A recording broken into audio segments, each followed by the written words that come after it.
और संसद में आज बहुत ही हंगामा हुआ था। जी हां, मुद्दा था प्रयागराज में हुई भगदड़। संसद में बजट सेशन चल रहा और तीसरे दिन सोमवार को महाकुंभ में भगदड़ से हुई मौतों को लेकर विपक्ष ने दोनों सदनों में जमकर हंगामा काटा। कांग्रेस, सपा समेत तमाम विपक्षी दलों ने सरकार पर मौत का आंकड़ा छिपाने का आरोप लगाया। सरकार के खिलाफ नारेबाजी की और मौतों की सही जानकारी देने की मांग की गई। लोकसभा में भी लगातार हंगामा होता रहा और सांसद वेल तक पहुंच गए। वे तस्वीर आपको दिखा रहे हैं जिस प्रकार से हंगामा काटा गया। वे स्पीकर ओम बिरला से कुंभ भगदड़ पर चर्चा की मांग कर रहे थे।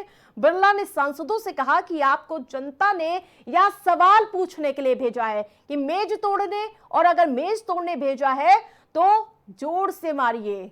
और कहीं ना कहीं जिस प्रकार से लगातार सियासत देखने को मिली वो प्रतिक्रिया आपको सुनाते हैं।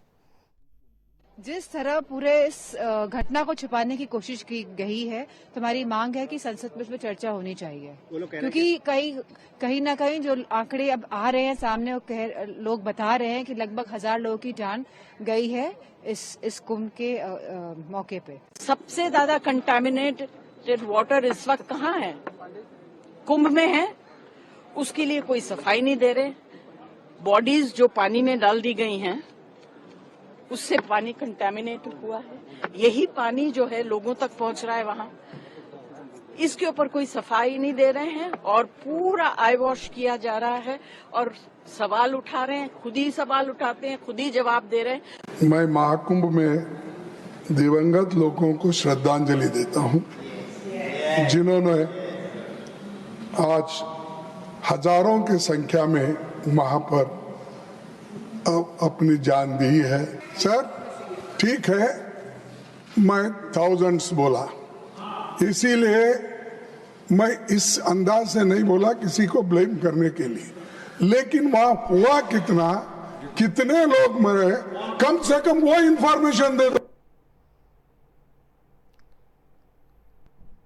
तो सियासतदान तो लगातार जुटे हुए नजर आ रहे सरकार को घेरने में। पार्लियामेंट का सीजन चल रहा था और कुंभ भगदड़ को लेकर चर्चा की लगातार विपक्ष मांग कर रहा था।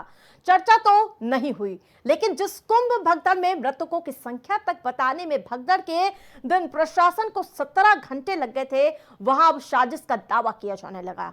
सांसद रविशंकर प्रसाद ने कहा है कि हादसे की जांच चल रही है और साजिश की बू आती हुई नजर आ रही है। वहीं दूसरी तरफ अखिलेश यादव भी लगातार इस मुद्दे पर हमलावर नजर आ रहे हैं और आज उन्होंने जब वो अयोध्या से सटी मिल्कीपुर सीट के उपचुनाव में प्रचार कर रहे थे, जहां कुंभ भगदड़ के मुद्दे पर निशाना साधा उन्होंने। उससे पहले संसद में ये मुद्दा समाजवादी पार्टी पहले ही उठा चुकी है, क्योंकि आपने देखा था जब बजट सत्र चल रहा था तो दूसरी ओर समाजवादी पार्टी के जो जितने भी सांसद थे, साथ में अखिलेश यादव भी एक तरफ मोर्चा संभाले हुए नजर आ रहे थे। उन्होंने पहले ही अपनी मन से साफ कर दी थी कि हम इस बार संसद में मेरा और हमारी पार्टी का मुख्य फोकस होगा महाकुंभ भगदड़ की सच, और साथ ही इस पर पूरी जो मौत का आंकड़ा है वो सामने आए और इसी पर हमारी चर्चा रहेगी। अहम बात में मेरे साथ फिलहाल इतना ही। देखते रहिए प्राइम टीवी।